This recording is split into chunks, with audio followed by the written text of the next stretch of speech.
दोस्तों, आज की हमारी कहानी भगवान बुद्ध के चाहने वालों के लिए है। हमारे जो भी श्रोतागण भगवान बुद्ध को दिल से चाहते हैं वो इस कहानी को अंत तक अवश्य सुने। इस कहानी के अंत में आपको बहुत ही अच्छी सीख मिलने वाली है। जीवन में असंभव कुछ भी नहीं है। जब जागो तब सवेरा होता है। अगर आपको लगता है कि मैंने अपने जीवन में बहुत से बुरे काम किए हैं और उन बुरे कामों को सुधारने का कोई भी विकल्प नहीं है, तो आपको गौतम बुद्ध के जीवन की यह कहानी अवश्य सुननी चाहिए। तो चलिए शुरू करते हैं। एक दिन गौतम बुद्ध श्रावस्ती के गांव में भिक्षाटन के लिए पहुंचते हैं। जब वे गांव में प्रवेश करते हैं तो देखते हैं कि गांव में चारों तरफ सन्नाटा पसरा हुआ है। दूर दूर तक कोई भी दिखाई नहीं दे रहा था। बुद्ध उस गांव के पहले द्वार पर जाते हैं और कहते हैं कि भिक्षाम देहि, परंतु भीतर से कोई भी बाहर नहीं आता। बुद्ध दूसरे द्वार पर जाते हैं, परंतु कोई भी दरवाज़ा नहीं खोलता।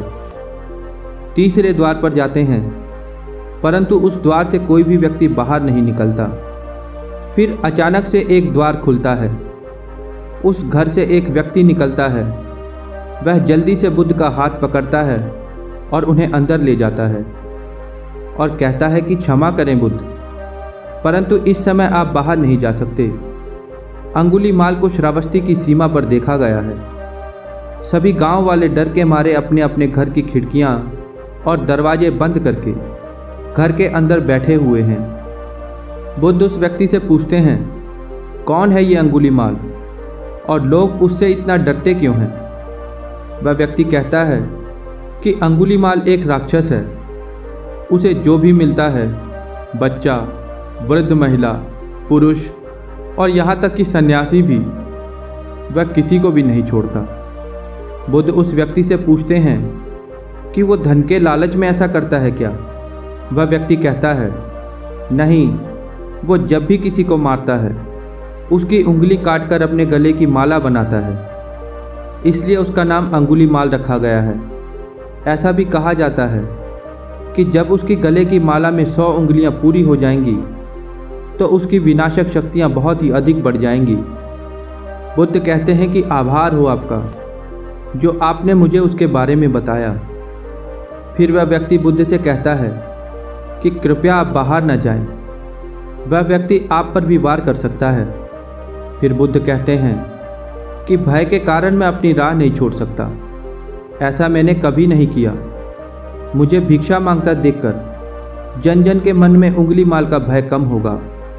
फिर वह व्यक्ति कहता है, नहीं बुद्ध, आप मत जाइए, वह व्यक्ति बहुत खतरनाक है।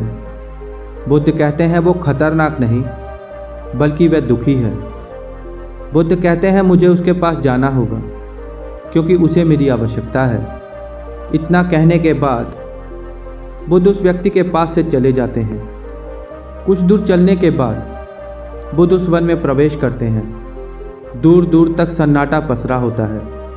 ना ही कोई मानव और ना ही कोई पशु पक्षी उस वन में दिखाई दे रहे होते हैं, परंतु बुद्ध अपनी राह में आगे बढ़ते जाते हैं। अचानक उनके सामने अंगुलीमाल आकर खड़ा हो जाता है। उसका रूप इतना डरावना था कि कोई भी व्यक्ति उसको देखकर भयभीत हो जाए। उसके गले में उंगलियों की माला होती है। चेहरा और शरीर रक्त से सना होता है। शरीर बलशाली होता है। उसका रूप तो इतना भयावह होता है कि साधारण व्यक्ति के प्राण तक निकल जाएं। परंतु बुद्ध पर अंगुलीमाल के रूप का कोई असर नहीं होता। बुद्ध कुछ क्षण तक शांत मुस्कुराहट के साथ अंगुलीमाल की तरफ देखते रहते हैं, फिर उसके बगल से निकलकर आगे बढ़ जाते हैं।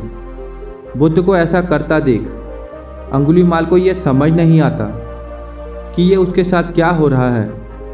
वह मन ही मन सोचता है कि लोग मुझे देखकर ही भाग जाते हैं या डर के मारे मर जाते हैं या मुझसे अपने प्राणों की भीख मांगने लगते हैं। मैंने कई सन्यासियों को भी मारा है, परंतु मैंने ऐसा कोई सन्यासी नहीं देखा जो मुझे अनदेखा करके आगे बढ़ गया हो। या तो इसने मुझ पर ध्यान नहीं दिया होगा या फिर ये देख ही नहीं सकता, परंतु मुझे इससे क्या मतलब? मुझे तो अपनी माला पूरी करनी है। अंगुलीमाल बुद्ध को आवाज़ देता है, ए साधु रुक, फिर भी बुद्ध अंगुलीमाल को नज़रअंदाज करते हैं और अपनी राह में आगे बढ़ते रहते हैं। अंगुलीमाल और अधिक क्रोध में बुद्ध को आवाज़ लगाता है, ए साधु रुक। फिर भी बुद्ध अंगुलीमाल को नज़रअंदाज कर आगे बढ़ते जाते हैं। अंगुलीमाल तीसरी बार बहुत अधिक क्रोधित होकर फिर से बोलता है, ए साधु रुक। बुद्ध रुकते हैं। अंगुलीमाल बुद्ध के पास जाता है और कहता है कि मेरे आदेश देने के बाद भी तू रुका क्यों नहीं? फिर बुद्ध कहते हैं कि मैं तो बहुत पहले रुक चुका हूँ, तुम ही रुकने का नाम नहीं ले रहे हो। अंगुलीमाल को ये बात समझ नहीं आती कि बुद्ध क्या कह रहे हैं, परंतु वो ये जरूर समझ जाता है कि सामने खड़ा व्यक्ति उससे बिल्कुल भी नहीं डरता है। अंगुलीमाल बुद्ध को डराने के लिए चिल्ला कर बोलता है, ए साधु, तुम्हें मुझसे डर नहीं लग रहा क्या? मैं आदि मानव हूँ। बुद्ध मुस्कुराते हुए कहते हैं, नहीं, तुम मानव हो। बुद्ध की ये बात अंगुलीमाल के हृदय पर लगती है। पहली बार उसे ये बात किसी ने कही थी, परंतु वो इस बात को नज़रअंदाज करने की कोशिश करता है। वो बुद्ध से कहता है, ए साधु, तूने ये क्यों कहा कि तू कब का रुक चुका है, क्योंकि तू तो अभी भी चला जा रहा था। और तूने ये क्यों कहा कि मैं नहीं रुका? बुद्ध कहते हैं कि मैं बहुत पहले ही रुक चुका हूँ, यानी मैंने ऐसे सारे ही बुरे कृत्य बहुत ही पहले करने छोड़ दिए हैं जो कि किसी व्यक्ति को कष्ट पहुँचा सकते हैं। सभी जीना चाहते हैं, बस तुम उन्हें करुणा से देखने का प्रयास करो। गौतम बुद्ध के ये शब्द दोबारा से अंगुलीमाल के हृदय पर चोट करते हैं, परंतु वो दोबारा से बुद्ध की बातों को नज़रअंदाज करने की कोशिश करता है। इस बार वो और अधिक क्रोधित होकर बुद्ध की गर्दन पर अपनी तलवार रख देता है, जिससे वो अन्य लोगों की हत्या किया करता था। वो बुद्ध से चिल्लाकर कहता है, नहीं, मानव में ना तो प्रेम है और ना ही करुणा। मानव में सिर्फ छल और कपट है, इसलिए मैं सबकी हत्या करूंगा, किसी को नहीं छोड़ूंगा। बुद्ध कहते हैं, तुम्हें लोगों ने बहुत दुख दिया है अंगुलीमाल। यदि इस संसार में क्रूर और निष्ठुर लोग हैं तो यहाँ दयावान भी हैं। बस तुम्हें उनको देखने के लिए अपनी आंखों से अंधेपन की पट्टी को हटाना होगा जो तुम्हें सिर्फ बुराई ही दिखाता है। तीसरी बार बुद्ध के शब्दों को सुनकर अंगुलीमाल का खुद पर से संयम हट जाता है। वह खुद को पहली बार इतना कमज़ोर महसूस कर रहा था। वो कोशिश तो करता है क्रोध करने का, पर क्रोध कर नहीं पाता। वो क्रोधित होने का नाटक करते हुए बुद्ध से कहता है, तुम और व्यक्तियों जैसे नहीं हो। बुद्ध कहते हैं कि मैं भी अन्य व्यक्तियों के जैसा ही हूँ, जागृत हूँ और साबित कर रहा हूँ कि हर व्यक्ति में जागने की क्षमता है। अंगुलीमाल, तुम इस समय घृणा के पथ पर हो, बस इस क्षण रुक जाओ। तुम्हारे भीतर भी वो क्षमता है कि तुम करुणा और प्रेम के पथ की ओर चल सकते हो। इतना सुनते ही अंगुलीमाल के हाथ से तलवार जमीन पर गिर जाता है। उसकी आंखों से आंसू बहने लगते हैं। भला कब तक कोई बुद्ध की बातों को नज़रअंदाज कर सकता है? अंगुलीमाल बुद्ध से कहता है, क्या आप वही बुद्ध हैं जो लोगों को मुक्ति के मार्ग पर चलने के लिए प्रेरित करते हैं? हाँ, मैं वही हूँ। मैं तुम्हें भी मुक्ति के मार्ग पर ले जाना चाहता हूँ।